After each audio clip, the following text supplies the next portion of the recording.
Greeting, traveler.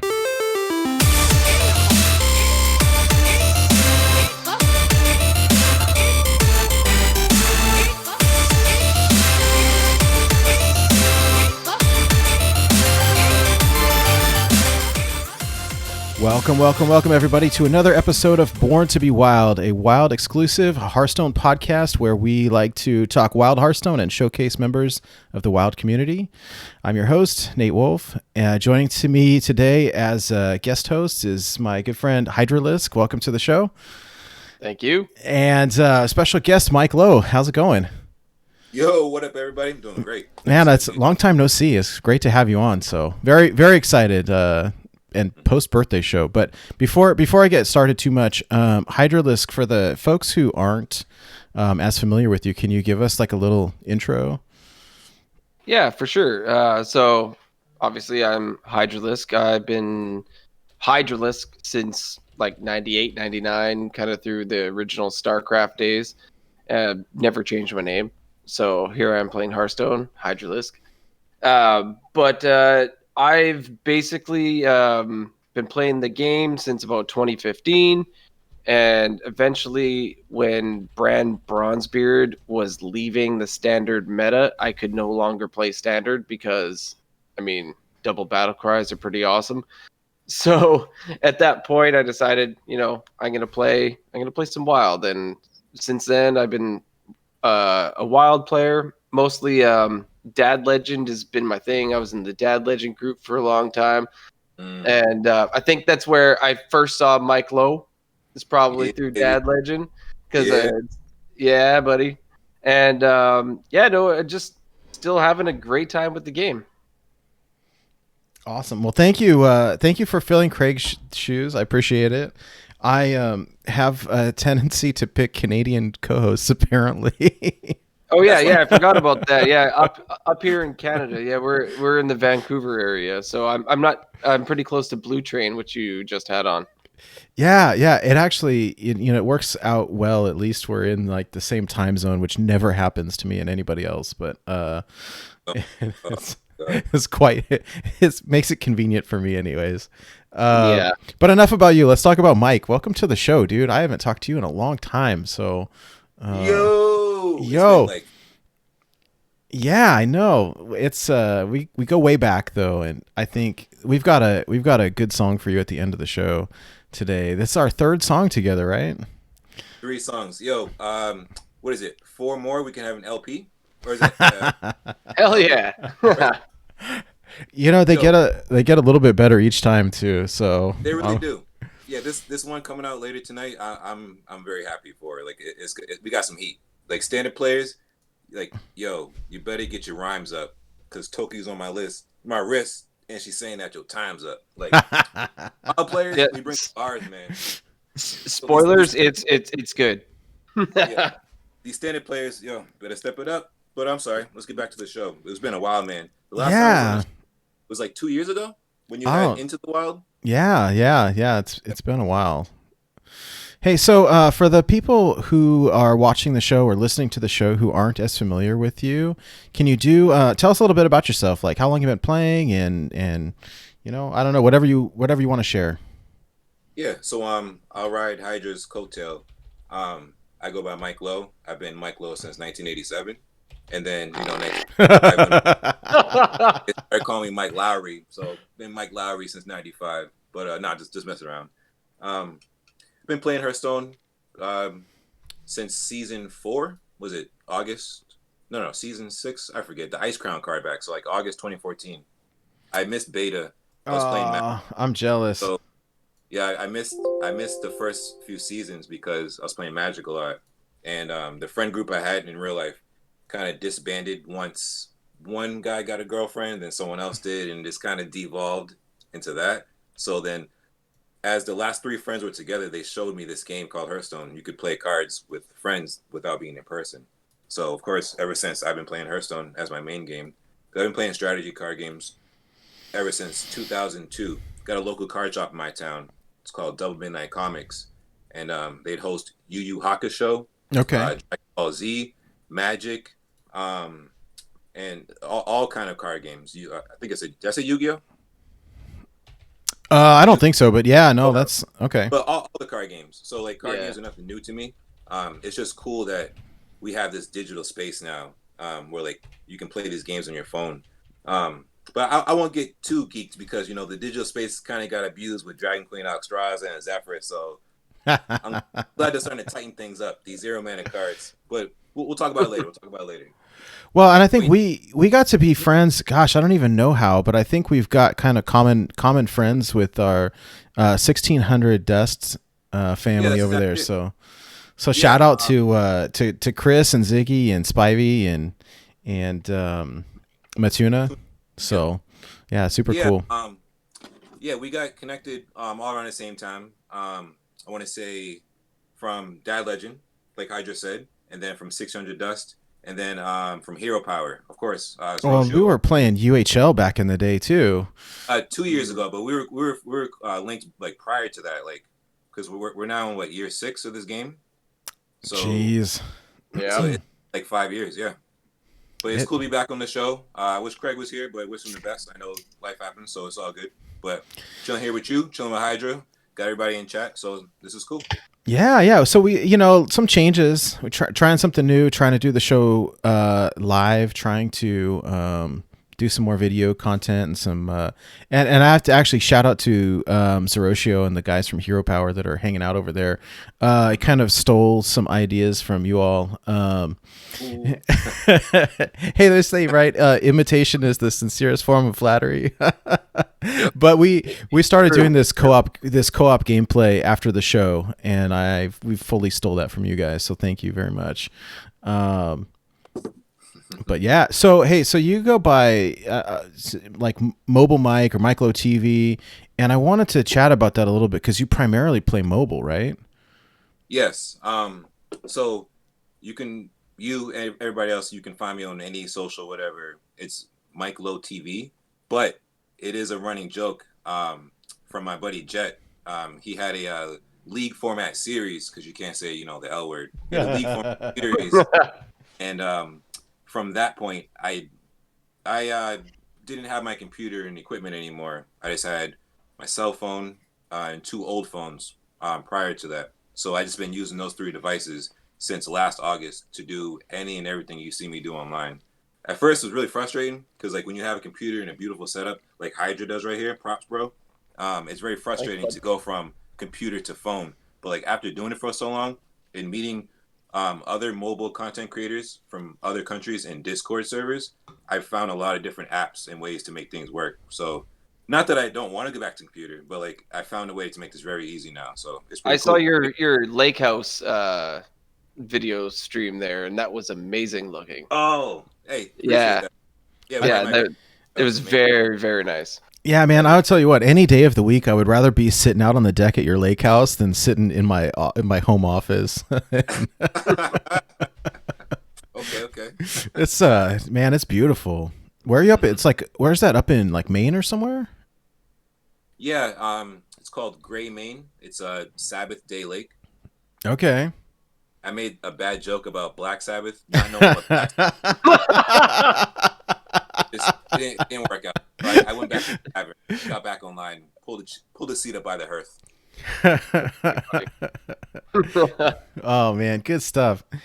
The other thing I kind of wanted to chat with you a bit about was THL. Like we just wrapped up the inaugural season of the THL Team Hearth Legends Wild series, and giant props to you for making it to the finals, which is that's some tough games there, man. My goodness. And big props. I think you took it really seriously, really had a good tight knit team, good practice, dedication, and took it all the way. So all these notes, I got all kind of notes. My boy Draco Cat, he's a Hearthstone streamer, very, very talented player. Me and him are very much the same. We like to pen, paper, and write down notes and track everything. That helps me a lot because after a certain point in time, once I get to a certain scenario, like I've already memorized how to do it. But I have to give props to Ridiculous Hat, A2 Battleship, and Bill Snyder for taking us down. They were in the Green Conference, and as you know, Nate, they just ran through this entire series, this league series format. Hat has a tendency to do that. Yeah. So I really wanted it because 2 years ago when we were in the UHL, I took an ugly loss to you. So I have yet to beat Nate Wolf, everybody, just so you know. Nate's a beast. He destroyed me with Q block. I remember that last game I got crushed. I played against Hat in the regular season. He smoked me with he coined what he played a one drop, and then he played coin cold blood. And then the next three turns just wiped me, like destroyed me. So I learned from that moment 2 years ago, like, you need to play better. There's no reason to hold back. If you got it, you got it. Like, he literally taught me this lesson 2.5 years ago. So then me and him facing the playoffs, and I got my revenge, and I beat him. Nice. Good job. That's great. Oh, and then what happened? He was checking to see if you had the answer to that, but Yeah. if you don't got the answer, you don't got the answer. No, here's the meat to the story. Nate Wolf took me out in the semifinals of the UHL, so I didn't make the finals then. Nate Wolf's a beast, man. My bad. UHL was fun. I'm excited for next season. Yeah. So you're going to play next season again? Oh, most definitely. Yeah. Awesome. I'm glad. You know, I'm not surprised. Like Craig has got real life stuff going on, so he's not playing. But same with me and Danny. I think everything's starting to get busy with work and everything, and so I got to bow out. But if there's people that want to play, it was so much fun. And honestly, the commitment level is not too bad. I think what is it like? It's one game once a week. Like that's not bad. That's not bad at all. So yeah. Especially if you're already a player and you're already playing games anyway. Right. It's just one match. It's one set a week. It's all good. Mm-hmm. Right. So before you transition out, for THL, I'm excited for next season. It's moving from a 3-person team to a 5-person team. Ooh. So as the finalists who lost, we have to get on our act and start looking for high skill level players so that we can match up with other teams. When's it starting back up? It's starting in the last week of August. I believe Hat posted in Discord today in the announcement section that it was August 24th. But then he also said depending on when the set comes out. I know they like to give players at least 3 weeks time to practice and get ready. So last week of August, definitely by the first week of September, guaranteed. That's a little bit of time away. Mm-hmm. All right. Yeah. You guys, your team still needs a few players, two more players. Is that right? Yeah, every team has to add 2 more players. Yep. Maybe we should talk after the show. Interesting. Oh, very interesting. Oh man. Anyways. Yeah. Hey, I wanted to tell you. So for those people who aren't members of our Discord, I wanted to let y'all know Mike is the kind of one of the new admin of the Discord, and I really, really appreciate your help. The Discord was in a big, like, terrible slump, and you spiced it up so much. So I really appreciate it. Now Burnt has some competition in his Discord, but it's good. I really appreciate it. It's hard to run, and I frankly don't know how to do all the neat tricks that you have been able to do. So really appreciate that. And right on, Mike. Hey, hey, I'm not gonna front, guys. Nate is paying me handsomely, so of course I gotta. I'm saying, like, these paychecks are nice, boy. Yeah, I really need to. Checks in the mail. Hey, happy birthday, by the way, right? It was on the 4th of July. So right on, man. Awesome. Turned 33. Spent the day with my girlfriend. She made me a cake. It was awesome. Like, she made dinner. It was great. It was a fantastic day. Sounds great. Mm-hmm. So you hit legend on your birthday too, which I think is super cool. Yo, let's go. That was, oh man. I don't know so you guys watching and listening, you played this game for years, if not years, at least 1 year, hopefully. And I want everybody to play Hearthstone on your birthday because you will never have the crazy luck like birthday luck. Dude, I went 18-2, flew into legend. Holy crap. Yes. Damn. Yeah. And we'll talk about your deck a little bit later, but so my computer has been like down and out for the last couple weeks or so, and I just got it fixed. My brother builds computers, and he was out visiting, and so popped some new parts in it, and it's working great now. But so I couldn't play the last 3 months I hit Legend in the first week, and just was jamming out games, and this month hit and I was like not playing at all. My system was down. And so, but I've had the last couple of days off, so I've been jamming some games, and it was just like rock, paper, scissors, kind of hit and miss everything. And I switched over to your deck and just sailed into D5. So, and it's great. Hey, let me say, I got the list from my THL teammate, Electric Sheep City. Yo, who's in chat right now? I took it from him and I ran with that shit, man. Like, oh my god, like I'm glad. Replicate that card is insane. It is crazy. Yeah, no, it's pretty nutty. Electric Sheep, thank you, dude. That's a good deck, and hell yeah. I wasn't seeing any Paladin on ladder. And I haven't played it in a long time because it was one of the first decks I hit 1K with, and so I've been trying to play other stuff. But I kind of hit a slump, and so I switched over to this. I wanted to check it out before the show, and it just sails. So, but you'll have to teach us later and make sure we're playing it right. But oh yeah, later on I'll give you the 4 steps that will make you succeed with this deck. It's very simple. Stick around. Oh, I like it.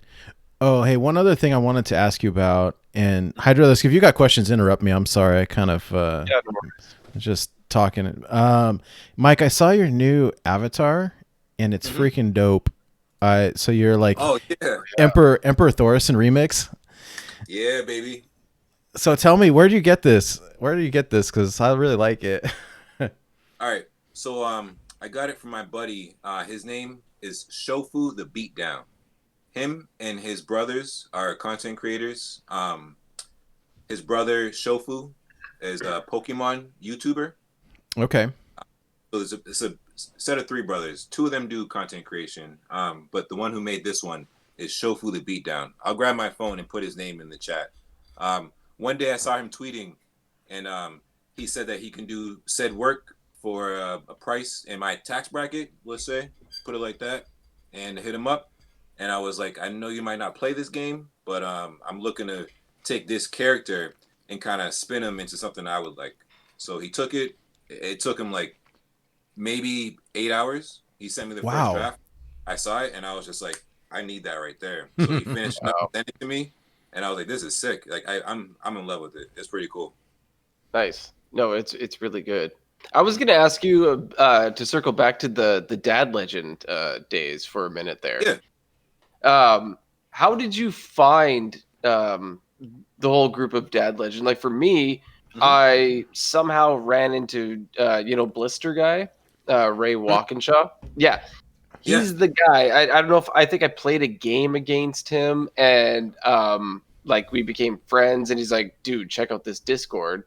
It's called Dad Legend. It's amazing. And like I joined the group, and it was just all these, dudes our age that are just like supporting each other. Like, come on, you can make it. You can get rank 5. Like, like that's how I found it. Like, how did you get there? So I found the group, and forgive me if I'm forgetting his name right now. He'll kill me. From Ben Reddington? Yeah. Yep. It was Ben. Yeah. Ben and from Spyver. Those were the first. Actually, I should say Spyver introduced me, but that's how I got into it. And then, like you had said, I'd stumbled into this group of extraordinary gentlemen around the age as myself who all supported each other, and were like, oh, yeah, push for rank 5. And then, not knowing I could play more and get to Legend, I just kind of like, once I hit 5, I was just like, yo, I made it. Just chill for the month. Just like chill, like. Yeah, same here, man. It was, man, I don't. You guys have been playing a long time. Like back before there were rank floors. Good Lord. Oh yeah. So some flashbacks, right? That reset was horrible. Like rank 16, rank 17, or whatever. And... Oh my goodness. I honestly forgot about that. Yeah, that was a grind. Yeah, you fall all the way back, and then it's like, all right, here we go. Like, let's go again. I couldn't get past, and I'll admit it because it comes with phases. I couldn't get past rank 15. It took forever. Oh yeah, same here. And then actually, this will actually boost Nate. So it took me a while, and then up until 2 years ago, I started to get to 10, and then rank 5, and then I was like, I can't get past 5, and then I don't know if you remember this, Nate, but me and Nate did a coaching session for I think maybe 2-3 hours. Yeah, I think we're playing some J Druid or something like that, right? Yeah, and then Nate helped me realize it's good to hear and see other people's perspective, because I wasn't seeing the outs that he saw. And then I climbed from rank 5 to 2, and then to 1, and I never really pushed into legend. But I do owe Nate a lot of credit for showing me different ways to play and keep my eyes open. So I appreciate that. No, I think here's the deal. I think that, anybody that can hit rank 5 can hit legend for sure. It's a matter of time. If you can do, 50% or more win rate, then you can do it. A lot of it, for me, it just helped like talking through games with people to get a different perspective, or to look a little bit closer about what's going on. I don't know. Coaching is hard for me because I have a tendency to like want to drive too much. And so it's a little bit of a challenge, but it's really good to talk through the plays. So, I mean, anybody out there, I encourage you, play with a friend, spectate each other, talk through the moves. Sometimes one person will see something that, someone else doesn't, or whatever. I mean, it's helped me get better for sure. And I'm not a pro. I do okay, but yeah, I've gotten coaching only once, and it was from Trips. And okay. Yeah, and Trips and I played for like, I think it was like 2 or 3 hours or something one day. Mm-hmm. And he it was Odd Rogue we were playing, because Trips is all about Odd Rogue. I mean, when he played Hearthstone, hopefully he comes back one day. I love that man. Pour one out for Trips. Pour one out for Trips. And Rod while you're at it. Yeah. And Rod, yeah. But he showed me because he's like the master of Odd Rogue. Like he it's not just let's hit the guy in the face. Like it's very tempo oriented and board control, and hit them in the face at the same time. So no, shout out to Trips for sure. Hey, real quick, I see you, Zeroshio.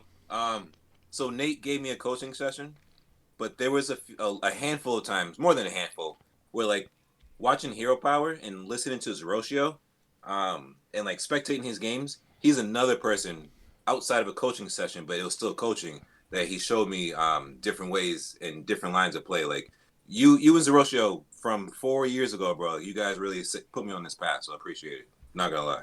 Oh, I appreciate the shout out. And yeah, Zeroshio, it's an awesome guy, OG for sure. Mm-hmm. So, all right. Well, hey, before we get too much further into the show, I do want to say a quick thank you to Shokunin, who's the executive producer of our show. He has helped support the show financially. Especially when we do giveaways and stuff, a lot of times he'll fund those and help and pay for our website and stuff like that. So just wanted to give a big shout out. I don't know if you're listening or not, but thank you very much for believing in us and helping to back us a little bit financially. It's a huge help, and appreciate you very much. So cool.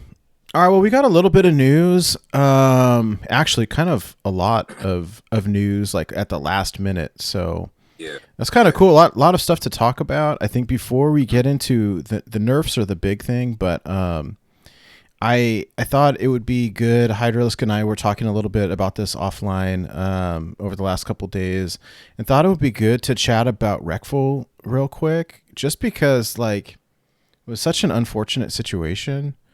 Where, he's a famous World of Warcraft player, and recently took his own life, and it just was really sad. And so, I mean, I don't know much, I'm not quite sure what to say aside from like looking back at his VODs. I don't remember if it was WoW or if it was Hearthstone or what it was. But like there were all these messages, like people spamming, people telling him to kill himself and stuff like left and right. I think someone had put together a VOD of like all the comments. I think they went through all the chat logs and went through all the comments of all the times people told him to kill himself. And it's just absolutely insane. And I think that one of the things that I have always really liked about Hearthstone, is particularly the wild community, is that everybody was very welcoming and very friendly and respectful, and that's what I like. And the bullying just makes me sick. I mean, so like if you guys are like, I wouldn't expect that from anybody. Like, don't do that. That's awful. And I've received, like I remember playing like an aggro, mid-range shaman kind of deck, and I've got go kill yourself. But when you are somebody who is publicly known, like Reckful was very honest about his mental state over the course of his streaming career. So we need to remember, when we're talking to people, our words do mean something, and we need to be very careful. Yeah, it's a scary thing. I mean, I don't know. Most of the time when I get like a rage ad, I'll screenshot and kind of laugh it off, but that's not everybody, And if I'm in the, having a bad day or in a bad frame of mind, or, people tell you to die from cancer or whatever, like, you never know what's going on in somebody's life. That's true. And I just think that there's no place for that. So, I can relate to this. Back in January, I started, and I have to get it going again, but I started this idea for a tournament group. And the person I was partnering with offered to kind of be the silent partner, back it financially. But when it started to get hype and a lot of people were following it and they were into it, he kind of spazzed out. If we're in a safe space here, he kind of said some hurtful things about people of my color shouldn't play Hearthstone. We should stick to play NBA 2K at barbecues. It was the most left field comments, and I'm just like, how did this go from us talking all December, laying all this groundwork, this Discord server and all these things, to you just lashing out in a hateful way? If you feel this way, you shouldn't partner yourself with somebody. But since then, remove myself from this person, let other people know in the community, through private messages, because I wasn't going to blast his name everywhere. Even though I was told to, I kept it professional and moved on from it. And it's sad to see a situation like Reckful where he felt like there was no other option. I used to watch his streams. It's been a while, but I liked when he was on stream because, like you said, Hydra, he was open about how he felt, his thought process, and things like that. So that's more relatable than a gigantic streamer who's talking at me like Twitch chat, like you guys are dumb, you don't know anything. Like, no, he would like take his time and like, obviously he'll get the spam part of the stream, but like, like if you watch his streams, he's a chill person. He's like down to earth. And when I saw that tweet, I couldn't believe it. I still can't. Like, that dude was cool. Like, yeah, man. I don't know. It's always sad. I mean, I remember, I think we were in UHL when Toast the Badger, oh man, passed away when she took her own life, and that was, and I mean, it's impossible to know what somebody else is going through. I mean, I think you can never really tell what's under the surface. I don't know. I just, the whole thing, that makes me very sad and kind of reflect a little bit. Just that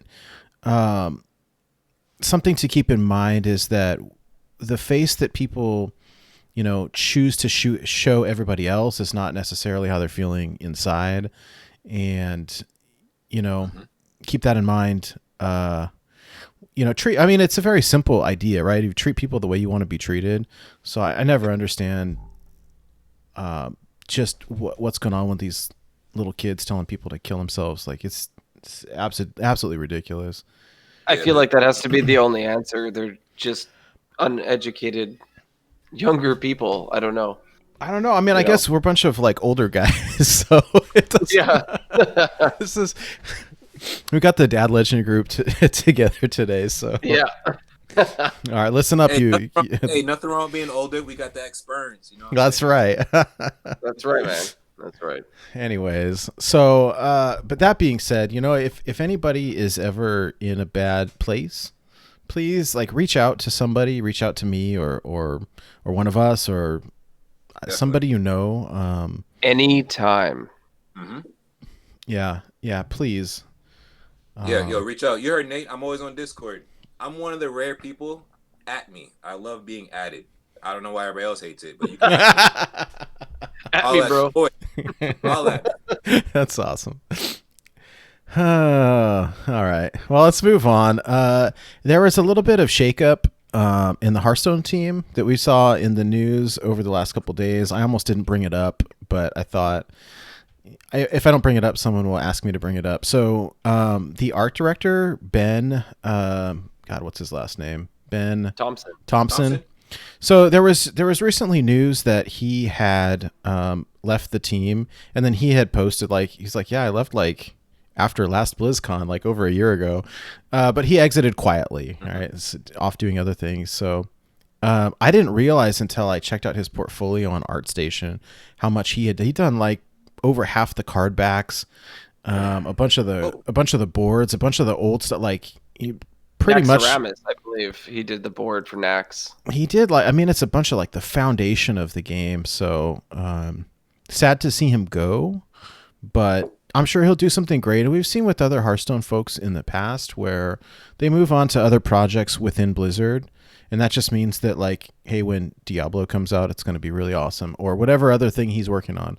Yeah, it doesn't say that he left Blizzard. It said he left Team 5, right? Yeah.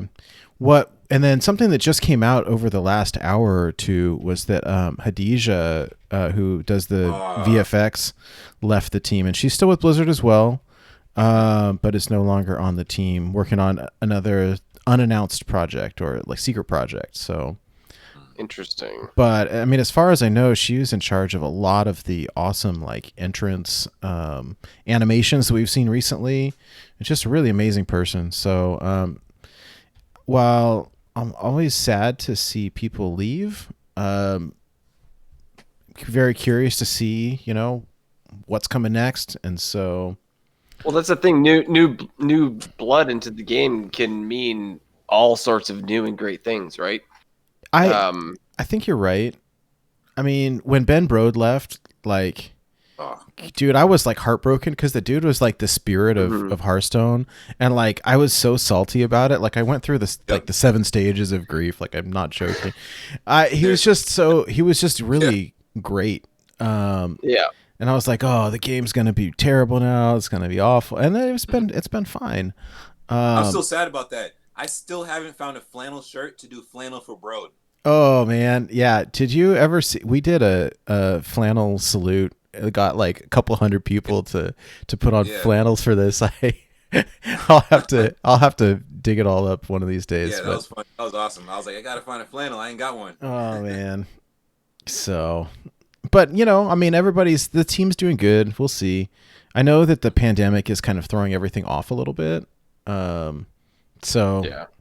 I guess we'll see. We're overdue for an announcement, so hopefully we'll see one soon. Let's see here. Okay, so I don't know if you guys have the Twitch chat on the screen, but we're almost time to have the next set announced. So it'd be expansion 2 of Year of the Phoenix. I know nothing about World of Warcraft lore. I've played Warcraft 1 and Warcraft 2, and that's it. I bought 3 and I just haven't got around to it. And I've played 0 WoW. I played enough to get the card back, and that's it. So I have no clue. I have some thoughts based on Reddit posts, but I have not read the Reddit posts at all, but we're looking at expansion 2, the purple one, right? Yep. Medivh. I don't know. Yeah. I don't know. Well, I don't know enough about. Yeah, go ahead. Let me know what Reddit has said, and then maybe we'll be able to expand. Okay, so before I do that, I think it was Ben Hearthstone. I steal his graphics all the time, so thank you, Ben. And let's see here. Just as far as looking at the last 3 sets, looking at announcement date versus the release date. And so for the last 3 sets, they were announced July 1, July 10, July 7. So we're announcement any day now, right? Mm-hmm. With a set release in about a month like Yeah. early August. And then, and Imic is in chat right now, posted this, and this is incredible. I think this is some next level digging and theorizing here, where he said, so Blizzard announced that so the new patch is coming out on July 14. So what is that, Tuesday? Usually it's on a Tuesday. Said, okay, when they do, and this patch coming out is patch 17.6. And so was theorizing that we'll be able to pre-order the new set this coming Tuesday, because patch 14.6 was the Tombs pre-order, patch 15.6 was Descent of Dragons pre-order, and patch 16.6 was Ashes of Outland pre-order. So if they're doing 17.6, that combined with like the dates over the past 3 years, just makes sense. I guess we'll see. But that's some kind of next level digging right there. Yeah. Very good job, Imic. Now, and I don't know, let's see here. I've got this graphic on the screen, and I don't know who did it. I don't know if it was Imic or if it was somebody else. This is from Reddit. Let me just make it a little bit bigger here. So the theory here is it you? It's Imic. Yeah, good. This is good. Some really good digging here. If you look at the card backs for the last couple of hold on, let me jump back. Let's see here. Is it this one? Okay. So if you look at this, you'll see this expansion 1, like they've used a lot of elements from card backs, and they've done it in the past as well. Kind of the Rusted Legion stuff going on and some others. And if you look at expansion 3, there were people saying that this is very much like Dark Moon Fair. And again, I had not played WoW, so I really don't know a lot about it. But so check out, this is Imic Appreciation Night. Let's see. So check this out. Here is the Shadow Moon Valley card back. And then just look at all of the things that have like gone into it, between like these little details on the cape and the colors of the cape, and just all these details everywhere, the stones. So wow. Oh, and he posted I'll share it with the show notes. I appreciate that. There's a link to the post on Reddit here. Anyways, so that's, I guess we'll see. I anticipate that he's correct, because it just makes so much sense. And I don't have that card back because I wasn't playing it. I got it. What season was that from? Early. I don't know. I started playing like right after Naxxramas came out, and so I missed. It was one of the really, really early ones, 2014. I missed it then too. I'm 2015. Yeah. Wait, this is from 2014? December 2014, I think. Wildcard in the chat says. Oh, Wildcard, what up, boy? Shout out to Wildcard. Yeah. Wildcard. Anyways, so we'll see. I think it could be cool. Someone else put this art together as that was like speculation for a new Paladin skin. So I guess we'll see. I anticipate that it would be correct. I guess we'll see. Like someone calling him the Sherlock Holmes of Hearthstone. That would be pretty sweet. But we also have to remember, we all thought Marin the Fox was a pirate. That's true. Baron the Fox should have been a pirate. And then it was going to be a Booty Bay expansion. Yeah. So like, who knows? But if he's right, that'd be sweet. Yeah, we'll see. I'm just excited. I think it's always hard, like the last month before the new set comes out, where things start to get a little bit stale. Like, I mean, we're very spoiled, but I'm itching for new stuff to play. So Yeah, I don't feel stale because I play wild. So even shaman, some secret mage. What really changes? I don't know. No, not much. I mean, honestly, not much. We'll see. You know what's about to change? So freaking odd demon hunter's about to change. Yeah, it is. So there was one other interview that I had all ready to talk about. There was an interview with geez, I can't think of his name anymore. That's terrible. The Ixar. Thank you. Having a dad moment. There was an interview with Ixar about, and the bulk of the interview was all about like potential nerfs. And I was all like geared up to talk about it, and then the nerfs actually hit. So just in time for the show. Appreciate that. And then actually big shout out to Imic, who put together all these graphics that I'm going to use to go over all the nerfs. So there's 8 cards that were nerfed. And we can go through and talk about them, what they are, how you think it'll affect the meta, if you will. You said Imic made these images? Imic did. Yeah, Imic did. They're great. Yo, Imic, is he paying you too? I know. And Imic, isn't it an odd, like, isn't it very late where you are right now? He's in Central European time, he said. So it's probably I think it's like 3 a.m. or something like that. 3 a.m. Woo. Props. Jeez. Well, anyways, if you're not following Imic, it's at Imic_plays on Twitter. 4 o'clock in the morning. Oh man. Hey, shout out to Imic. Imic followed me today. I didn't realize. Same person. I see now. Yeah, I followed Imic back. He was in the thread today when I was tweeting. Yeah, really appreciate. So here's the graphics. And he made all of these. It makes it so much easier to talk about the cards.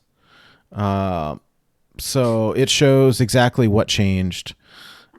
So they're not in any particular order. They're in the order that I imported them. So apologies if someone else has got them in a different order. But first one up is Dragoncaster. It's the mage minion rare battle cry. If you're holding a dragon, next spell costs 0. So it's going from 6 mana up to 7. I think in Wild, the only list like I've seen just recently, they released a new Wild Tempo Storm meta report, and Reno Galaxy Mage is up there in tier 1, and it features this card. So you can play Luna's Pocket Galaxy essentially on turn 6 or a different spell. It works pretty well with Kazakus or whatever. But anyways, it's I don't think that it's necessarily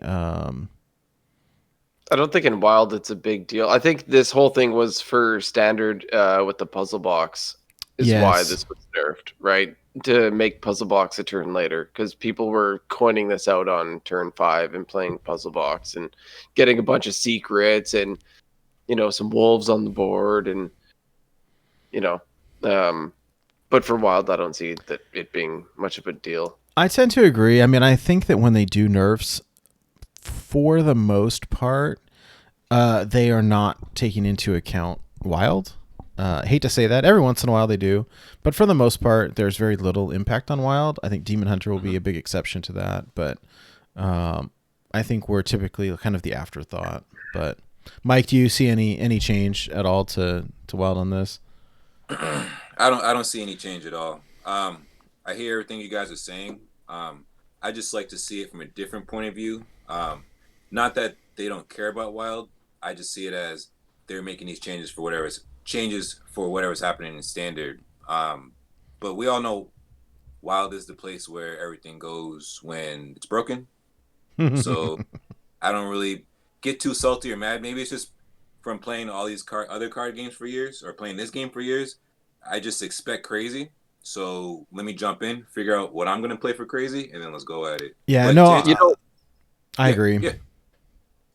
I think maybe so this got the same nerf as Spiteful Summoner, right? Yes.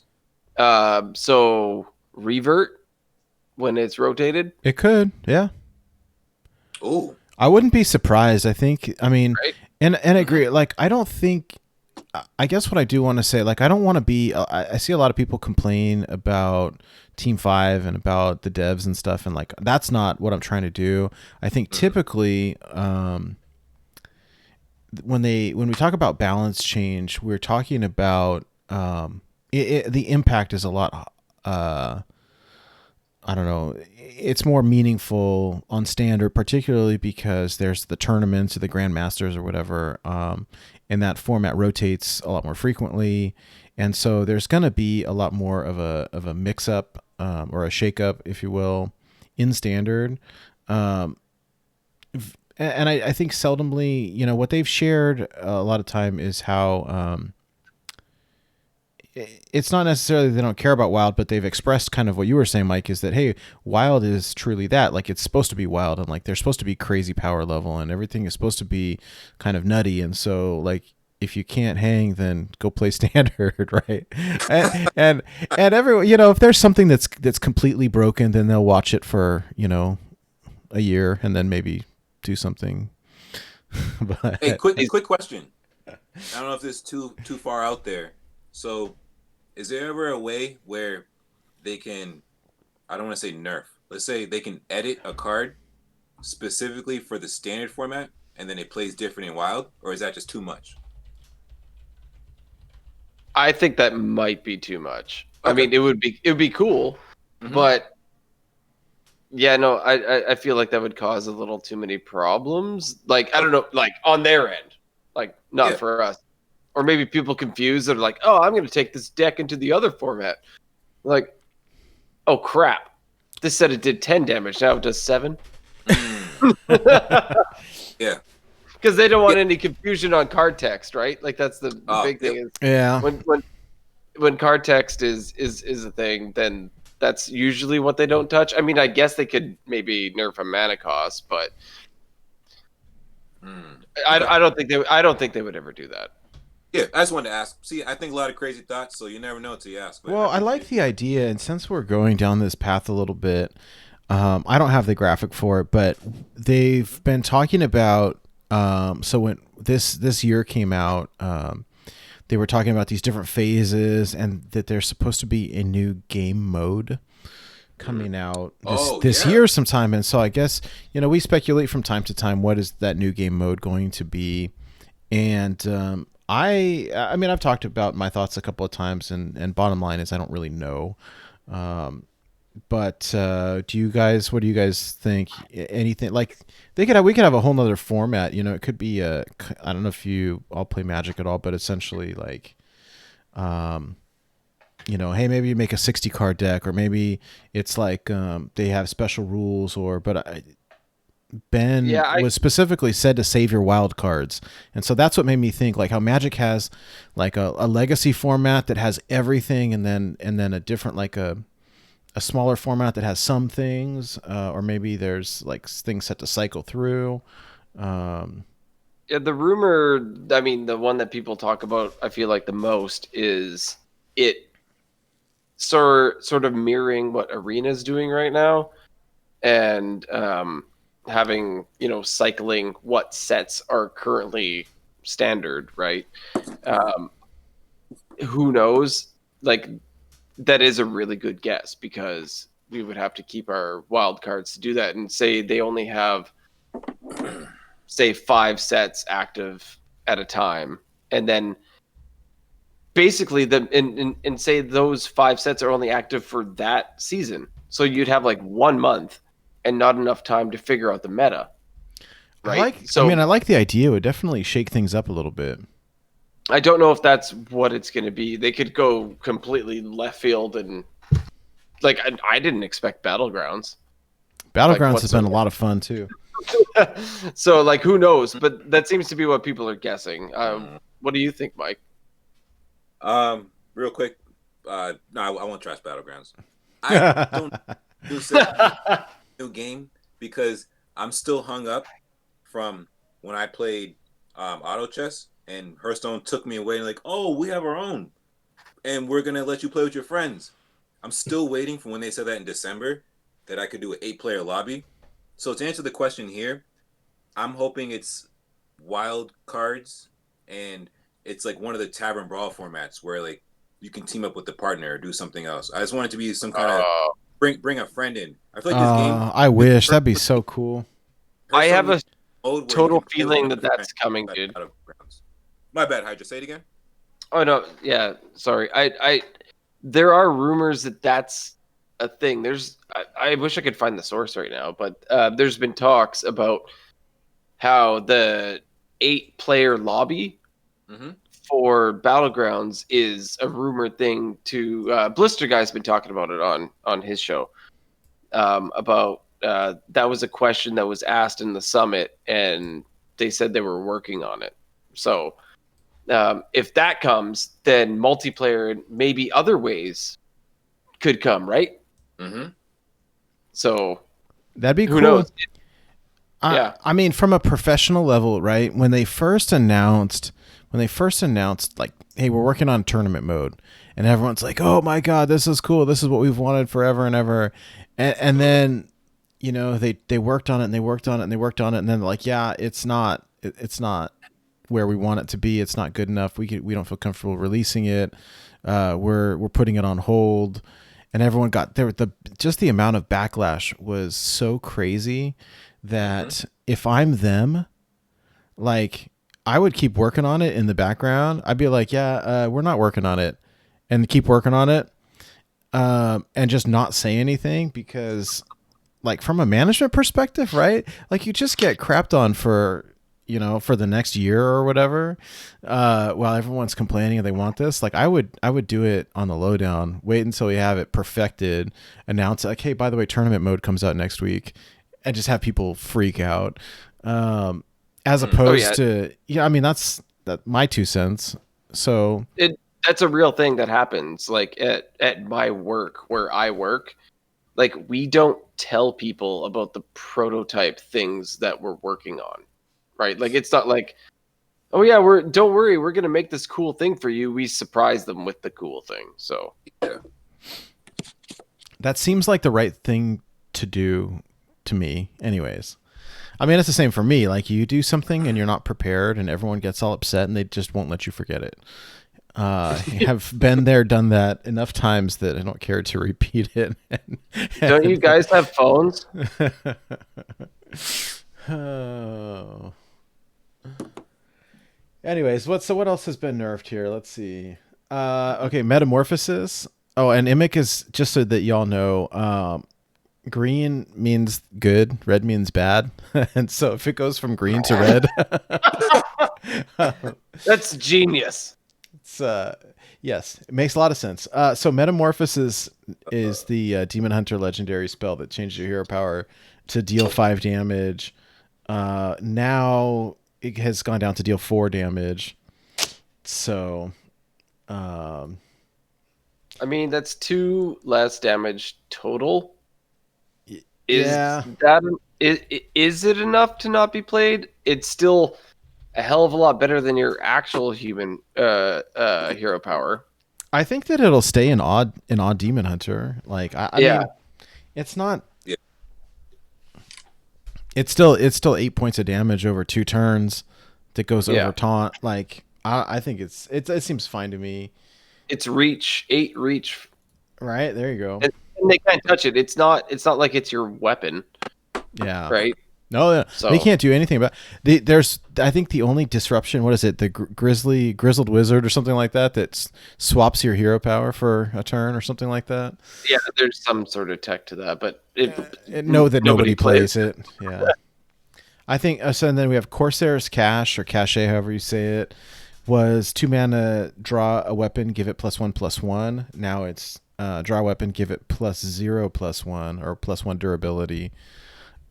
This is the one I'm very curious about. I think Pirate Warrior will still play it. Like, I think it's a tutor, right? Always, exactly. Right.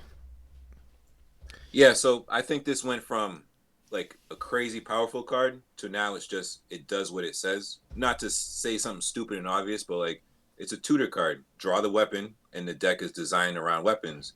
I liked it before, especially drawing Ankar or Lance, because that extra attack. But I never put the card in my deck with the idea of, all right, this is gonna get my weapon +1. No, I put in my deck so I could draw the weapon.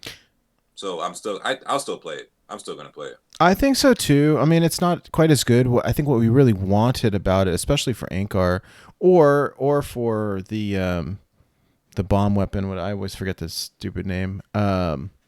Wrench Caliber. Yeah. Is that you want the durability? Like you want the tutor and you want the durability, and so it seems fine to me. I mean, does this change your mulligan now though? Like, do you just always want to keep your weapon because we're not adding any durability? So we're not mulliganing for Corsair Cash. At this point, I feel like you just keep your weapon. Yeah, I don't know. I'm not quite sure. I mean, I think we'll still experiment with it. I don't know.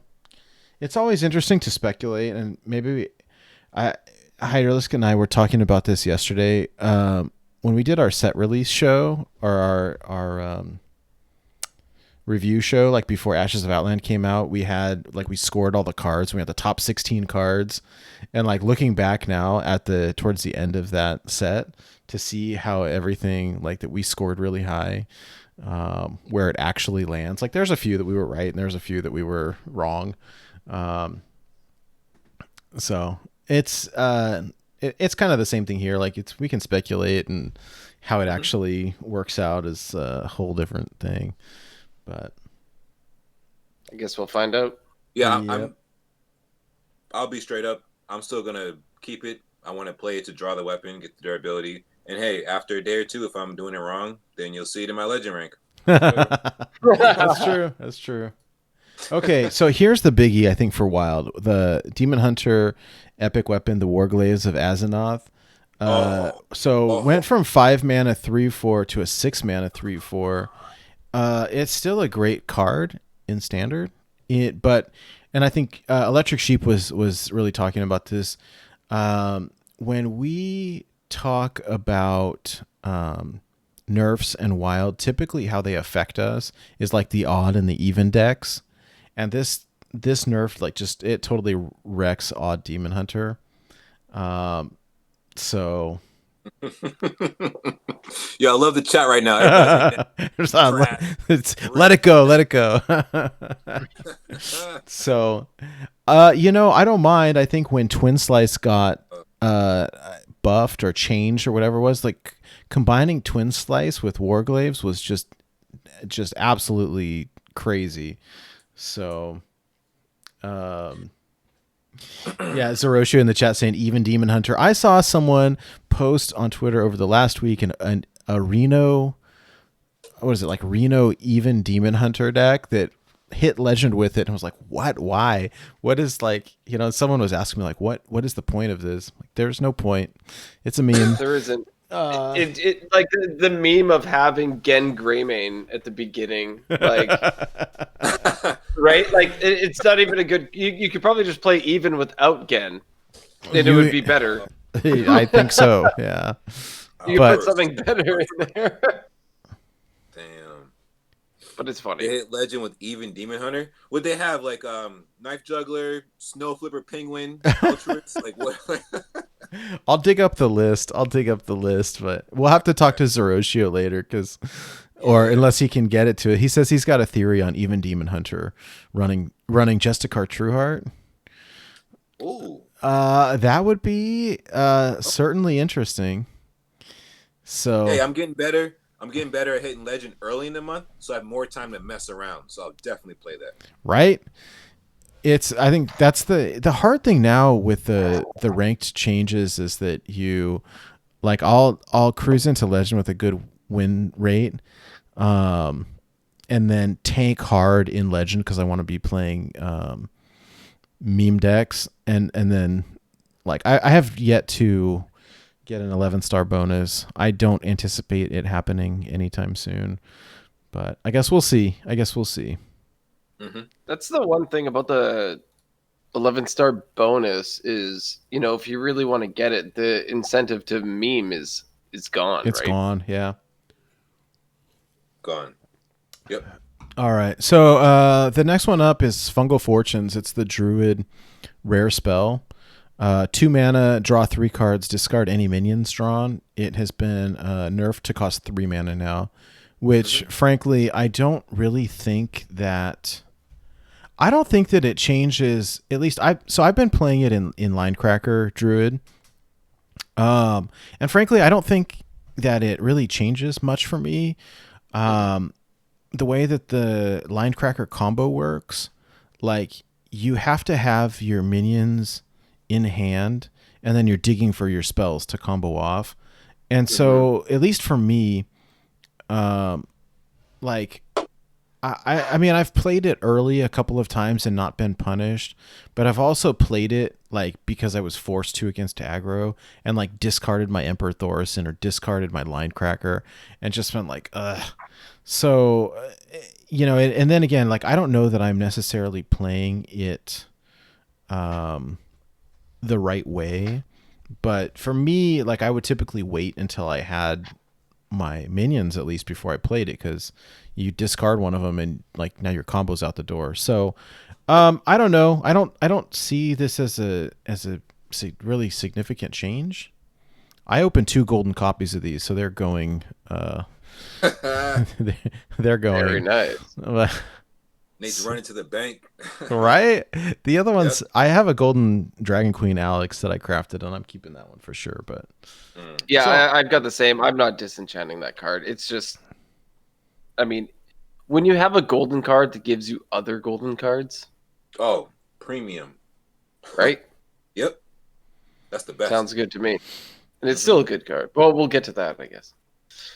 But yeah, for Fungal Fortunes, same thing. Whenever I've played this card, it's not always on turn 2, right? Like it'll be down the road when I've got minions in hand. So I don't think it's that big of a deal. I don't know. Yeah, I mean, it always seemed risky to me, right? Like it's just like playing Dirty Rat without an answer. Like you can do it. It's not probably the greatest idea.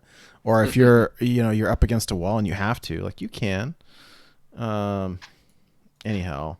Okay, yeah, speaking of Dragon Queen Alex. Hold on, real quick, hold on. Oh, yeah, of course, yeah. For Fungal, Bodykiss kind of went off last night on Coin Concede, but I like the points Ridiculous Hat made. That Spell Druid deck, it's like either you hit big or you don't, and it only runs 3 minions. So to me, for the spell going from 2 mana to 3, I don't really see a difference, because if I didn't hit it in the mulligan, like Hydra said, I'm playing it later on. Or was it Nick? Who said that? Hydra said that? Yeah. So I don't see it in this card. I don't see a big difference, but in the glaives, that card is, yeah, that's a wreck. Yes, that's a big change for us for sure. Yeah.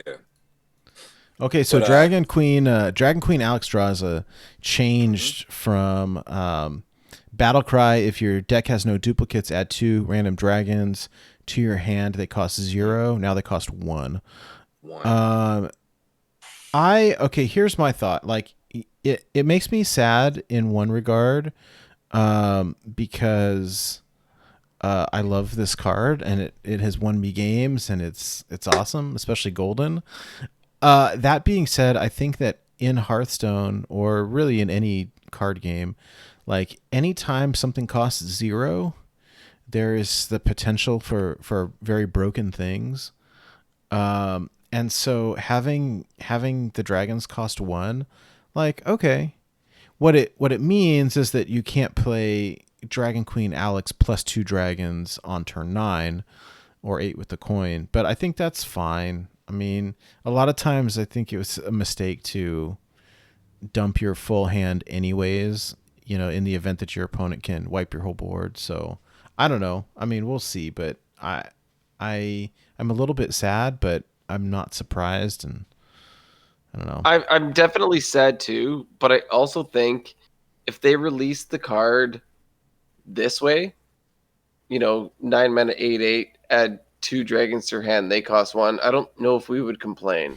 No, I don't think so. I mean, the card's still great.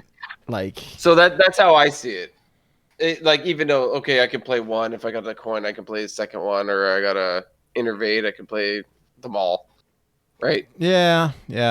And I agree with you. But, I mean, But it is still sad because I love this card and it's been adjusted twice. But I'm still keeping it. Well, and I think the first time was really necessary because anytime like you can discover, you've got a card that discovers cards and it discovers itself. It's just like, oh, it's completely busted. I lost to that one time. Somebody was playing like this in standard Galakron Highlander Rogue, plays this into a second copy. It's just like, nope, I'm done. But it was always fun when you got to do it though, right? That's how this game works. I'm not gonna miss the change because as somebody who's not a spell druid Highlander type player, when I'm playing against a certain deck and I'm making certain moves to close this game out, and it becomes turn 8 or 9, and then you slam DQA, and then for 5 seconds there's just that Who Wants to Be a Millionaire beat, you know, and then they slam down heal to full, they slam down Skeletal Dragon, add a dragon to your hand. It's just like moments like that I'm not gonna miss. I'm cool. Right on. Fair enough. Yep. Well, and I think it was Wildcard that I was talking to earlier about this, but I think it was him, was asking about what were my thoughts on RNG in Hearthstone. And I think that the game, like RNG in Hearthstone, right, feels really bad when it happens to you. Feels really good when your opponent like gets crappy RNG. And I think it's kind of the nature of the game. Like there are random effects in Hearthstone, and they have been there since day one. And the game is kind of built around that, and like love it or hate it, like that is the game that we play. And so, you know, sometimes you draw the nuts and sometimes your opponent draws the nuts and sometimes you high roll, and it's kind of the nature of it. And so, no, you're right about that. It's just on a bigger scale now because the high roll before was Knife Juggler. Please don't hit this one. Hit that one. Yeah. They've definitely upped the game a little bit. A little bit. A lot. Don't forget about Flame Waker. Jeez. Oh, how could I? Oh, my goodness. Yep. So I mean, it's integral to the game, right? And like so and then Zeroshi is saying it's a digital card game, embrace it. I don't want a physical card game that I can play digitally. And I agree with you. And I think one of the, you know, having it being digital really allows them to do crazy things like this, like generate a random thing that like you can't do in a physical card game. You won't see that in Magic. Or, I mean, the other thing that I really like is, hey, they make a change.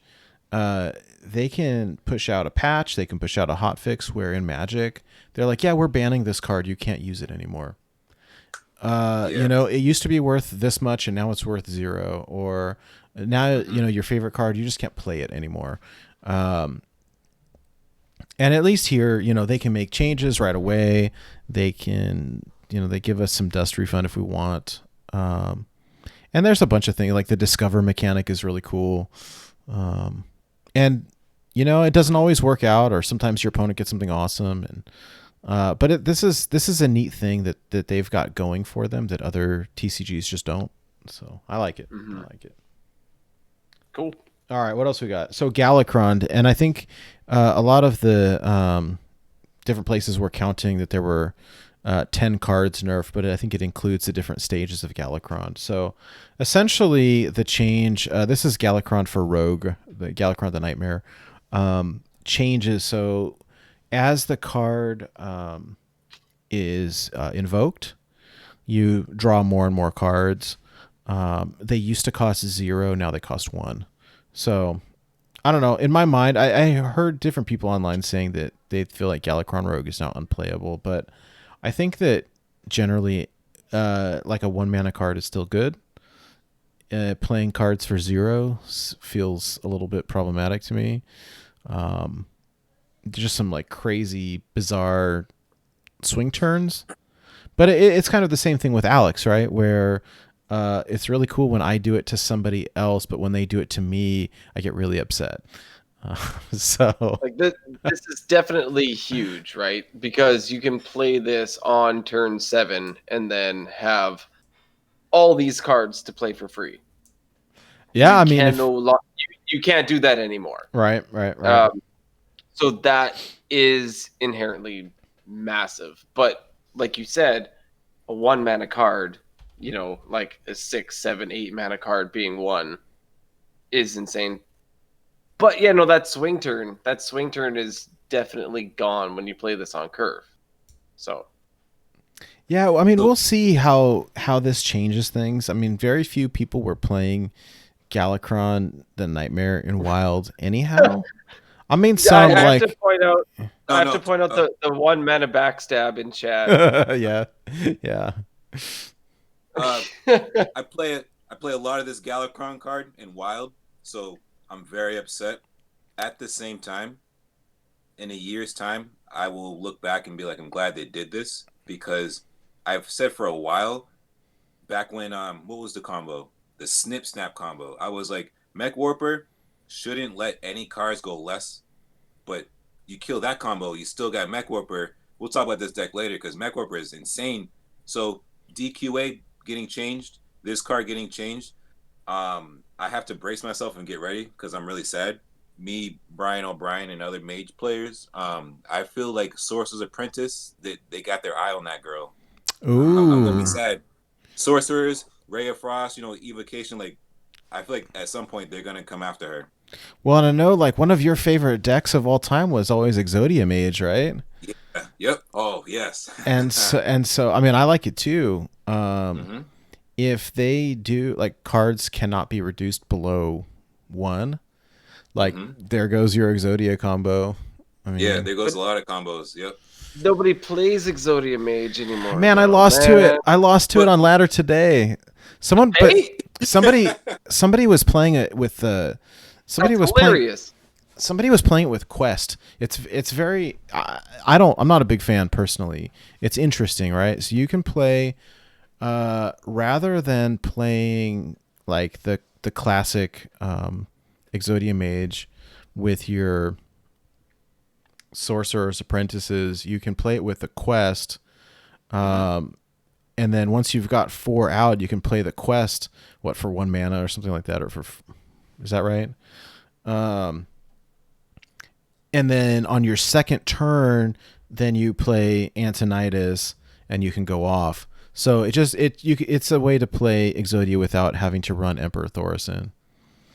So it's different. I mean, it does the same combo in the end. I don't know. Losing to it I'm glad sucked. you pointed that out because that's where I was coming from. The fact that she will let spells reduce the cost by 1, and if you duplicate her and play 4 of them, now these fireballs and the spells that deal damage are 0. Mm-hmm.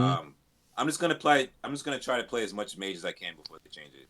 I always play like whenever Exodia Mage was going against me, I always played that game through because when they're trying to do their combo and the rope is burning because they were thinking about it before, like they're like, okay, can I pull this off? And they're like, okay, now I'm gonna go, and they're trying to go. I'm like, okay, let's see. And sometimes the rope gets them. And you're like, yeah.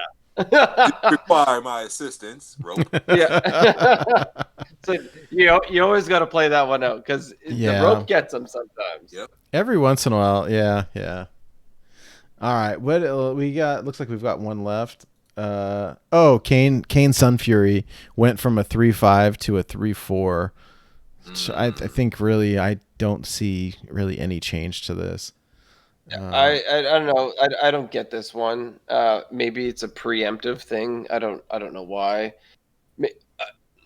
Maybe they're going to introduce odd health minion decks and even health minion decks. Yeah, I don't know. Just kidding. I mean, I don't understand. It makes it easier to kill, but it's a charge minion, right? well, So, like if you nerf Leroy to 1 health. who cares, right? I mean, yeah, I don't know. And I think this is one that was on our list. Like when we first saw this in the set review, we're like, oh my God, this card changes everything. You can ignore taunt. you know, like this is crazy. But at the end of the day, he's got 3 attack, and without a really strong way to buff him, like, I don't know. Then again, like the only viable Demon Hunter deck in Wild is Odd Demon Hunter, and so I don't think that, like, if they would have changed it to, if they would have kept him at a 3/5 and changed him to 5 mana, like, okay, now who cares about the nerf? We're running him an Odd Demon Hunter, but they didn't. So Yeah. I don't know that this, at least in my mind, doesn't really change anything. Hey, for me, I don't think it changes anything, but seeing this nerf or this change of health and not the change of mana, that's where me and you differ on opinions about they don't care about Wild, because if they made this 5 mana, like, Oh, are yeah. you kidding me? Like, Oh yeah, no, you're right. I think that's a good point. It'd be crazy. That's a very good point, Mike. But the 4 health, I feel like this is a thing because, help me out here, Evil Miscreant, and what else got changed from 5 to 4? Yeah, Something- Evil went from 5 to 4, and the Rogue Legendary with the secret. Shadow Jeweler. Yeah. Yeah, Yeah. Hanar. Infinity Stone Rogue. Love that guy. Yeah, Thanos Rogue. But the 4 health, I feel like it's easier to kill than 5. Yeah, no, that's true. But it's going face. I've only played this card a couple of times. I'm not gonna lie. So a lot of my Demon Hunter games are done. I rarely drawn this card or played it, but it's in my deck. Oh, Electric Sheep has a good point. He said, hey, Metamorphosis changing to deal 4 damage is also relevant. Like if you're playing a mirror match, you could use Metamorphosis to kill this, and you wouldn't be able to if it had 5 health. Oh, yeah. Okay. That's a good point. Mm-hmm. Either way, I don't think I'm gonna disenchant it. Nah. Oh no, yeah, I don't know. I've been playing so long. I've got a full set now. Like I'm not getting rid of it. And I've got did this you one craft it in in gold? Oh, I did, yeah. you know what though? Just wait. I think a lot of times there's a lot of speculation. Should I dust it? Should I not? Like, I don't know, man. I would say wait and see what the next set has in store, because who knows. Anyways, I agree. Yep. So this is the nerfs. I think just as a kind of a wrap up, like I don't see any major. The only major change I see for Wild is the Warglaves nerf. That changes things quite a bit. But then again, if there's a new set coming out relatively soon, like that whole deck might change up a little bit. I guess we'll see.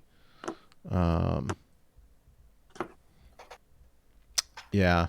Anyways, let's kind of transition over to talking about your Legend Run, Mike, and this deck that you and Sheep have. All right, cool. And I do want to say, props to you. I think number one for hitting so early in the month is really awesome. Like any time you get retweeted by Neon, it's a special feeling, man. Yeah, yo. There's like it's like that's a badge of honor right there. So wear it proudly. So yeah, definitely. Anyways, so here's the list. And I hope that people are watching either live or on YouTube so they can see the graphics and everything. But for the folks that are just listening only, I'll post the list in the show notes, and I'll go over it real quick just so that you're aware. So this is a mech kind of hand buff paladin list that Mike got from Electric Sheep City, hit legend with on 4th of July. So 2 copies of Christology, 2 copies of Glowtron, 2 copies of Skaterbot, 2 copies of Smuggler's Run, 2 copies of Anoyotron, 2 copies of Galvanizer, 2 copies of Grim Street Outfitter, 2 copies of Mech Warper, 2 copies of Divine Favor, 2 copies of Flying Machine, 2 copies of Skyclaw, Snip Snap, 2 Anoyo modules, 2 Replicatotrons. That card is absolutely crazy, by the way. Two War Gears and a Zilliax. So, that Replicatotron, like I haven't fully figured it out. Does it always go to the one on the left? Is it the one on the right? Is it random? All right, so paper and pen, I Uh-huh. have 300 games with this deck. Okay. I still my true belief. So here's how I do things. I like to put it when I start it to the far left or right, Mm-hmm. and then when I'm ready to upgrade, I will magnetize the first one so that it will replicate the minion to the right or left of it. I don't want to put um, too many minions in the way of the original one. So if we got 3 minions on the board, I'll play replicate to the left, and then it'll copy the one next to it. Let's say they live. The next turn the opponent's dead, but let's just play through this. I'll play magnetize on the far left, and then it'll just go from left to right. But from paper and pen proof, there have been times where replicate doesn't do what I've tracked and what other people have told me. I Is literally it had a game for I think lethal the next turn, and let's just say this one was a 14-15 and this one was a 5-1 because I traded in, and for whatever reason this 5-1 made the 14-15 a 5-1. Oh. And I'm like hold on. I'm like, I got my research notes. That's not supposed to happen. It's crazy. Is I really wish I wish I had the science down. But is it but go ahead. is it by plate order? So that's what Sheep told me. That's what some other people in Wild Discords have told me. I have a lot of games tracked on paper, but there are a handful of games where the one that wasn't supposed to go first went first, and I was just very confused. It was Blizzard, really strange. please help. Well, the card isn't very clear, right? We have a lot of people in the chat saying it's in the order played, but if you've got your games, then I don't know. But yeah, I don't know. The way that the card text read also, it just says that one of its neighbors becomes it. So like it doesn't specify left or right either. Well, it just as one of its neighbors. Right. So I don't know. Anyways, what? So I guess Mike. I mean, and we'll do some co-op games in a few minutes. But what do you look for, like in your mulligan? All right. So real quick, this list was from my THL partner, Sheep, but he gave me some advice on how to run through and go through games. But like honestly, after like I don't know, game 100, I just in my brain, this is my order. Like I said earlier, 4 simple steps, real easy. For turn 1, we're looking for Crystology. I'm trying to draw some cards turn 1. Turn 2, I prefer to play Galvanizer because it has a battle cry over Mech Warper, which is like an active ability. So the second you kill it, it's over. I like Galvanizer turn 2. By playing Crystology turn 1, we're drawing not a bunch of cards, but we're drawing 2 cards. And then turn 2 comes, we draw another card, and then you slam down Galvanizer. We got a lot of cards discounted there. Sometimes you'll run into like the hand buff cards. Those are pretty cool, but a lot of my games, I haven't buffed a lot of stuff. Turn 3, I like to play Skyclaw because it'll spawn 2 minions next to it. Even though if I have Replicatron, it's 3 mana, but I want to play Skyclaw to get the claw down and make my opponent kill that or kill something else. But they usually kill Skyclaw, which means I trap them, and now I'm slamming down Replicate. And by doing that, if they had cleared that 2-1, the 2-1, or is it 1-2? What is Skyclaw?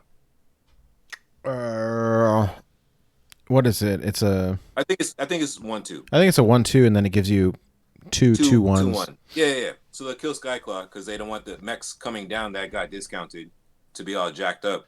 And then I like to play Replicate to the left, and then it just copies the one next to it. And since they just played something clear, a clear spell or whatever they could, now Replicate can attack, and then now I can play whatever else is in my hand. If they cleared a lot of stuff, maybe a hero power, but like honestly, man, like I have so many games like tracked by. So those are the first 4 turns. By turn 5, it doesn't exist because the game's over. Now, if we run into if we run into like a taunt deck or some kind of stall deck that's gonna like trash us like priest or like some kind of like druid that ramps up really quick and they get spreading plague, like we're gonna lose those games. We expect that, but every other game, this is the mulligan strategy: Christology, Galvanizer, Replicate. I love this deck. So aggressive. Like by turn 3 or 4, you know what's happening. Win or not, like you can get in and out.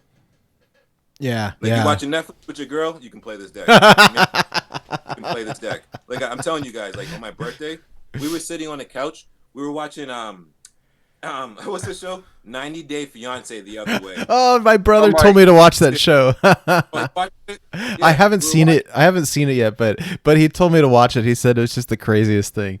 My wife watches that show like all the time. Oh. Yeah, but I'll be real. This deck isn't no disrespect. It's not brainy. It's not combo. It's not crazy. It's a very simple game plan. That's good. You know what though? That's good sometimes. Yeah, we're gonna mulligan for Christology, Galvanizer, and Replicate. I like it. Mm-hmm. See, the one thing I was doing, because I've played this deck before. Yeah. So, sorry, you said Christology? Yes. Galvanizer and Replicate. See, Yeah. I was looking for the Outfitter all the time. I don't know if that was right or not. For me, I feel like I gotta play like hundreds more games before I can tell you you're doing something wrong. Yeah. I'm just off of like what I've been doing and like what worked. Like I like Grime Street Outfitter. We got Sheep in chat. I wonder if he looks for it. I don't look for it. It just shows up. Either that or Smuggler's Run. But this deck is so low to the ground, man. Like it's awesome. Well, I guess I never looked for it, but if I got it in my original hand, I don't throw it away. Oh, okay. Yeah. Mm-hmm. Got you. Yeah, Sheep says Outfitter is solid, but I don't keep it. I want to draw more than I want to buff personally. So yeah, no, that makes sense. It makes sense. Good to know. And I think Sheep said that he first hit Legend with an earlier version of this deck, and I think that's the same. Like I want to say the only real new cards is the Replicatotron, but it might change, depending on what comes out in the next set. Yeah. So, we'll see. I don't know that the hand buff is necessary, but it sure helps. I think when you have to be really careful when you drop a flying machine on the board, because people know by now, right? Like you don't want to drop, ideally you drop it behind a taunt, but you got to be very careful dropping one on an empty board. And so if you can drop a buffed one, it just makes it harder to kill. So so what you just said is valuable information. The fact that people are aware that Flying Machine is an insane card, I will now purposely, in some games, like if I know like they mulliganed for some good stuff or they kept their full hand, because thank you to Dragon Rider, Donnie DK. Mm-hmm. I've started to hand track. So now that I see, you heard my game turn on. Now that I see the mulligan and what they're keeping or not keeping in the class they're playing, I might bait them and play something that seems more valuable. And then I can explain this, but also answer a question in chat. This is when I'll bait them. And let's say our cards got discounted. Now we can start the magnetizing because you just use your premium removal. Like, let's say Dark Skies, if they only get one, to kill off, I don't know, let's see, maybe a Mech Warper. Not Mech Warper, sorry. No. Maybe the Galvanizer, or if we got a Grime Street or whatever, just something to put out Skyclaw to distract them from the fact that we got this heat, like secretly in our hand, pocket aces, and then lay them down, Flying Machine, and then draw some more cards, discount some stuff, and just to go crazy. Like this deck, when you guys play it, like you guys co-hosts, the hosts, and the people listening and watching, like it just works. Like it all just comes together. Like I purposely wanted to not go overboard with the explanation tonight because there really isn't a deep strategy unless like you're playing around your opponent's secrets or like certain situations like that. But this deck is just, it's just really amazing. I love the flying machine now that people are aware of it, because now I get to mind game and be like, all right, destroy this card, but I really have flying machine in my hand, and now you can't kill it, and now I'm gonna slap a war gear on it, and now it's dealing like 14 per turn, and we're back to the lobby. Have you run into the mirror at all? At all these games, not once. Yeah, I don't think right now, because this deck was popular. I feel like a few months ago, it was everyone was playing it, but maybe it's a good time to bring this out again. Yeah, I mean, I used it today. I was like win one, lose one, win one, lose one at like I was like diamond 8, diamond 7. I switched over to this and just sailed. Like I just didn't lose. Nobody else has been playing it, at least that I've seen. And I don't know, like it does pretty good against aggro. I've seen a lot of Pirate Warrior. I've seen a lot of Odd Demon Hunter. Zeroshio in chat is saying the Skater bot is really good to magnetize something, especially against aggro. Oh, you know what? Yeah, that is a great point. Thank you, Zeroshio. If you can discount Skater and the Flying Machine, playing against other aggro decks, like you can. Oh, that's so genius. So you can literally bait like Pirate Warrior or Odd DH, and you can slam down this Flying Machine with the Skater bot, and you can clear that, and you can set yourself up because you're playing against these other aggro decks that just burn their hand out, just dump their entire hand, and you're playing Mech Paladin, so Divine Favor gets weaker, but that Crystology draws you more. But that's a very, very good point from Zeroshio. He's been posting in the Hero Powered Discord playing this deck. Him and Howard. So like I know he's been playing it. Yeah, it's good stuff. I mean, and I kind of like that. Like you were saying, the deck is relatively straightforward. The highest cost card is 5 mana. And I mean, like you said, you got the first couple of turns kind of set up for optimal play. But aside from that, like you kind of just play on curve. I don't know. Like I tended to like dump my hand and then play Divine Favor to get some refill. I don't know. With a curve so low like this, it's hard to have a really bad hand, which I like. Yeah, and I mean, if you play a Smuggler's Run or a Grime Street, like whatever it buffs, like there's no bad buff here. So I don't know. To give some more helpful information out, as far as like matchups, I'm worried to see. I get wrecked by Raza Priest, obviously. Oh yeah, afraid of. Yeah. Sometimes Warlock, if they have, because like what I'm worried about in Warlock is if they get like a beautiful mulligan, and they get like Dark Skies, and they have the coin, and then they'll have Defile. Like they have Warlock and Priest are the two classes I worry about, and I just try to like get going quick. But since Wild is a lot of aggro right now, like running into Warriors and Demon Hunters, it's let's go. Yeah. There's always the people though. Like I was playing Pirate Warrior yesterday, and I feel like there's people out there that know, like the ladder is full of aggro. So it's like, okay, yeah, we're gonna play some Q block, right? Yep. And we're just gonna like stonewall you. And so I played like 5 games of Pirate Warrior yesterday just because I was trying to rank up, and I actually hit Q block the entire time. I'm like, okay, maybe tomorrow. Yo, Hydra, serious question, and for anybody listening, do you feel like when you pick a certain deck that the ladder just knows what you're playing and they cue you into like your opposite or your counter?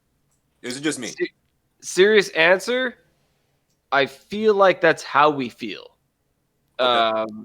Because like I had an experience 2 months ago where I started to play Q block, and I hadn't played it since it was standard, and I was playing it in Wild, and I was just killing it, right? And like I was facing all these aggro matchups, and then suddenly at rank 1, I got the mirror, I got the mirror over and over and over, Uh, and I didn't know how to play the mirror.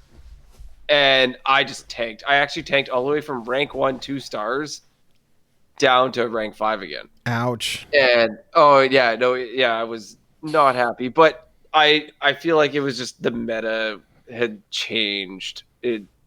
I know a lot of people, may think that, the game is rigged. But well, it's easy to feel that way. It's easy to feel that way. Not gonna lie, but it just happened. It's something that happens, in my opinion. So Mike, you go. So I hear everything you said. Yep. Maybe I have to play 400 more games. But the counter experience I experience very often, and Yep. I actually like when I stream because then people can see it and I'm not just sounding crazy. Here's one story. I streamed yesterday. What's today? Friday? Yeah. So yesterday, day before, was up at the lake, and CDC and Doing, shout out to the Hunter boys. They put me on the Hunter, and Hunter is like the least played class in Wild, I think, or it's really low. So I was like, let me try something different. While everybody out there is complaining about being stale and this, that, and the third, I'll just go play something that's not played. I went to go play some Highlander Hunter. I haven't seen it this entire month or last month. And the first 2 games after me making this deck, I queued into the same deck. And I'm just like, how is this possible? So it may not be a counter, but it's just weird situations. But it's very much what you're saying as well. It's what I'm seeing. Is what I believe. So maybe I can work myself out of that. But it just felt weird because a lot of times that happens. Like, why am I running into my counters rank, Diamond 2, Diamond 1, now I'm flying back to Diamond 5. But I do like what you said. I'm glad I asked so I can get a different perspective because it could be bad. Yeah, because at the same time, like, while that happened to me where I went from rank 1, 2 stars to rank 5, 0 stars, there was another time where I went, I can try to find, I've got pictures of it. I went 39-2 with even shaman. Whoa. Okay. And I didn't even know how to play the deck, which was funny because it was when even shaman and wilds first started popping off, like 2 years ago or something like that. I'm like, sure. It had like Lich King and like whatever. Like it was original even shaman, and I totally like it was like a 95% win rate. It was absolutely ridiculous. So I guess I cannot complain because the opposite does happen. Yeah. Okay. Yeah. No, that's true. That's true. We're getting towards the end of the show, so I kind of want to wrap up a little bit. But is there anything, that you can tell us about the deck that like isn't, I don't know what the word I'm looking for is, but like you wouldn't know by looking at the deck? Like, is there some kind of special combo here, or some kind of heads up play that you have learned from playing like 300 games with this deck that I wouldn't know if I picked it up for the first time? Special combos or ideas. I mean, like, is there something like you want to play Snip Snap a certain way, or you want to, start magnetizing a certain time, or I don't know. I got you. It may not be the flashiest, but I've won many games where knowing, not that I'll have the full information, but you know when you play against somebody what they do, what they can have, what they can't have. So in matchups where I know there's no devolve, no polymorph, no transformation effects, I like to build up the not galvanize. I'm sorry, build up the replicate and then stack it with the Annoyo module because it has divine shield. So there are a lot of games where I've literally just sat back, stacked it up, and just let it replicate every turn. And now we got a giant field, and then you have the win. It's not flashy. It's probably not obvious on like looking at the list, but that's just from playing a lot of games. As far as Snip Snap, I kind of played him the way I played him in Standard. I like to play him separate, because there can be situations where your minions can get devolved or transformed. There's been a few times where I've magnetized Snip Snap on other minions, but I like to play them separate in the event that it's going to get killed or destroyed, and now we have the little 1/1 little microbots who can now transform into replicate.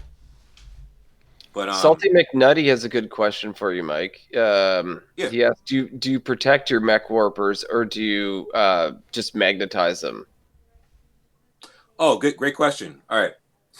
So, in an ideal scenario where a lot of cards get drawn and then a lot of cards get discounted, and now we're playing Galvanizer, Mech Warper, Annoyotron, and then Skater Bots, Flying Machine, I will protect one of the Mech Warpers with the taunt, and the other one I'm going to magnetize. But usually, if you get a crazy turn like that with a lot of stuff discounted, and you get to play a lot of mechs and magnetize them, like, you pretty much got that game. I haven't been in a situation very often where I've let the Mech Warper die, because the way I've set it up is it's gonna live. In the games where I played one of them, I'll protect it. But if I get to play two, protect one and then buff the other one.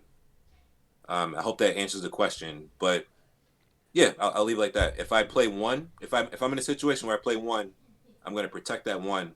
But if I'm in a situation where I have two, I'll buff one up, magnetize, and then protect the other one. Okay. No, that makes sense. Right on. Yeah, great question, for real. Secret Mage. Someone is asking. Yeah. Oh, yeah, Mike, go for it. You go for it. Yeah, sorry, I got you. I'm cheating. I got you right here. Secret Mage is tough. If you don't start fast, what I'm worried about is running into Flame Ward, and then Flame Ward, and then also if they get to set up what's that card? With the Flak Mage? Yeah. Yeah. Because a scary game, my scariest game I had, they had the coin. They played coin first turn, and they played Draw a Secret for 0. Sorry, I forget the name. Oh, yeah, I know what you're talking about. I don't know what it's called either. Yeah. Draw a secret, play it for 0. Yeah, so they'll play that turn 2, and then the guy played it another one for turn 2, and I feel like he knew what I was playing. Like, he waited for me. So, like, I set my board up, and he slammed down a Flak Mage, and played both spells, cleared a bunch of stuff.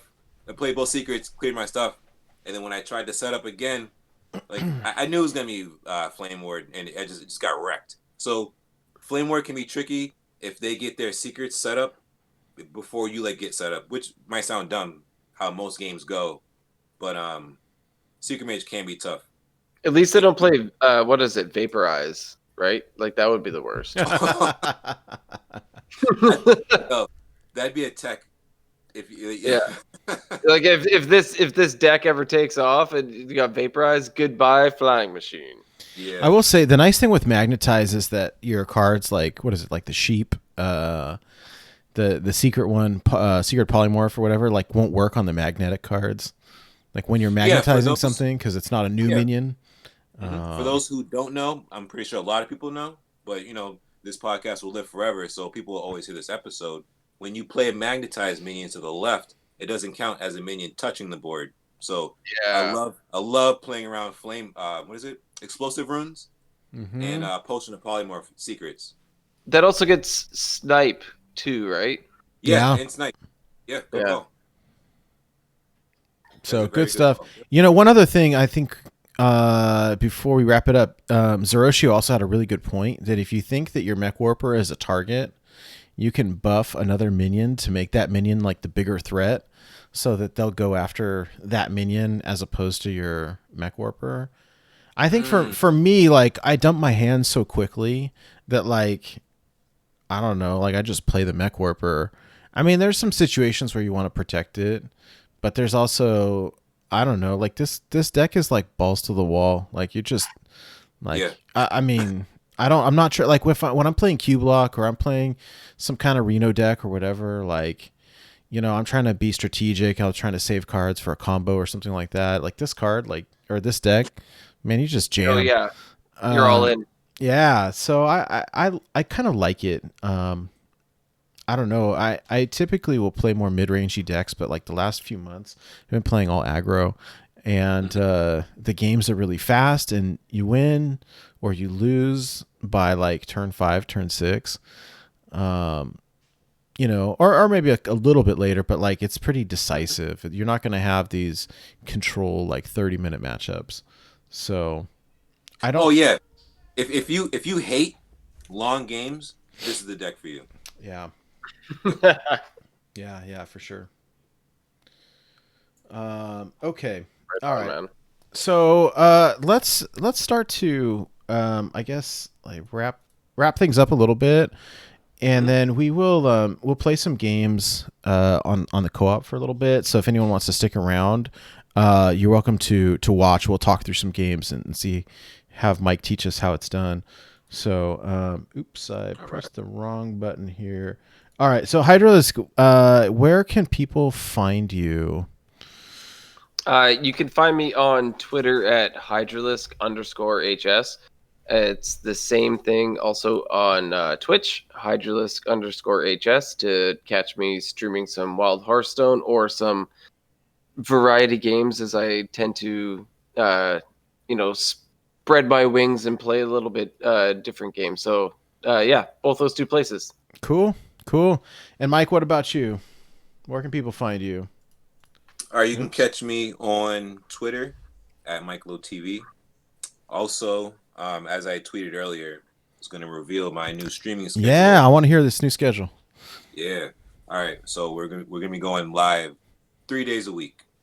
Saturdays at 9 p.m. Yeah. Mondays at 3 p.m. and Wednesdays at 3 p.m. Eastern time. Very good. You can find me on Twitch at Mike Lowe TV. Twitch.tv/Mike Lowe TV. Come through and say what up. I play mobile. I stream from mobile, Android, iPhone, but I play a lot of Wild Hearthstone. I have a lot of people. They try to get me to play other modes, like Arena, Tavern Brawl, Standard, Battlegrounds, but I play a lot of Wild. Come hang out. Come have some fun. Awesome. One more thing that my streams offer. 3 things: great seats, great drinks, and great food. Just hit your kitchen and come chill. I love it. Oh man, I love having you on, Mike. It's good. It's good to get a chat. Yes. And as far as me, you can follow me on Twitter at NateWolfTCG. It's NateWolfeTCG. More importantly, you can find the show on Twitter at BornToBeWildHS. You can email the show at BornToBeWildHS@gmail.com. For those of you who are not watching this live, we record typically Fridays, sometimes Saturdays, live on Twitch. It's twitch.tv/BornToBeWildHS. All of our content is saved to YouTube, video format. So our YouTube channel is really where everything lives at the moment. It's youtube.com/BornToBeWildPodcast. Website is in the works. One of these days I'll finish it, I promise. But so we're getting closer. But anyhow. Hey, looking in the show notes, do we congratulate? We forgot. Oh my God. Thank you. Good call, Mike. You brought me here, call, baby. Mike. Yeah. No, we did not, and I really enjoy doing that. So I appreciate the reminder. One of the things that we started doing this on this new show is trying to congratulate folks when they hit Wild Legend for the first time. So ideally, I try to catch them when I see them on Twitter.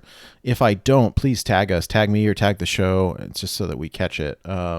So I saw 2 over this past week. So the first one was clickbait _HS, first time Wild Legend, on NA, played his own version of Disco Lock. And final 2 wins, Jay Druid. So super cool. Love to see it. Love to see it. A lot of Disco Lock this season. Yeah. And then the other one, Lobo Prime. So you, on Twitter at gaming_Lobo. And also Birthday Legend. First time Legend. birthday edition. I thought that was good timing. Yeah, see, birthday magic. I'm telling you, man. Play Hearthstone on your birthday. It's good timing. Good timing. All right. So, for those of you who aren't aware, Craig is no longer on the show. Unfortunately, real life kind of got in the way, as tends to happen, and we're still good buddies, and wish him nothing but the best. But the show must go on, and we're trying desperately hard to keep with tradition and kind of do what we have done with the show. And so there are two things. One of them is the song at the end of the show that I will keep going as long as I possibly can. It is not easy, but so anybody that has ideas or wants to sing along or join or help, like, by all means, it's really awesome. I said that on last week's show and had a couple people reach out with some ideas. I had some friends team up. We teamed up with Mike this week, which is really cool. Little cameo from Astrals. We got upcoming song from Hydralisk, which is super cool. And but anybody that wants to participate or contribute, like, would love to keep doing that as long as we can. It's a lot of fun. The other thing that Craig started ages ago, that we just have to do. And now, unrelated advice with Nate Wolf. So I've got to ask you guys a question. Hydralisk, completely unrelated to Hearthstone. I had my parents out visiting me for the past week, and for the first couple days it was great, and then it started to get a little rough, and then they went back home, and now I'm just trying to regroup. So how do you relax when you've had a busy or stressful week? Like, what do you do to kind of find your balance again? After my parents leave, if we're gonna be PG-13, I suppose, I like to spend a lot of time with my wife. I thought this was PG-13. We're just playing some games, is what I'm trying to say. No. One thing that my wife and I like to do after, like, the family's here and they're in your way and they're, all over the place. We like to just spend some time with each other. What about you, Mike? Oh, sorry. I didn't mean to cut you off. What you recommend? No, that's all good. All I right. just recommend maybe that's what you and the missus should do. Spend some time together. Hey, there we go. Yeah, Mike, what do you do to relax? Whether it's too much family or whether it's just a busy, crazy week or whatever. What I like to do to relax, I'll be real with y'all. Hop on the couch, turn on the TV, and I like to watch HGTV, Property Brothers, all them shows. Oh yeah, man, I love them shows. I ain't gonna lie. Shout out to HGTV. Bob Vila at his best. Renovations, like, sometimes I want to be on these TV shows. It just seems cool, but, like, that's what I like to do. Sit on the couch and watch some HGTV. I'm not gonna lie. Wiser words were never spoken, and you heard that on Born to Be Wild.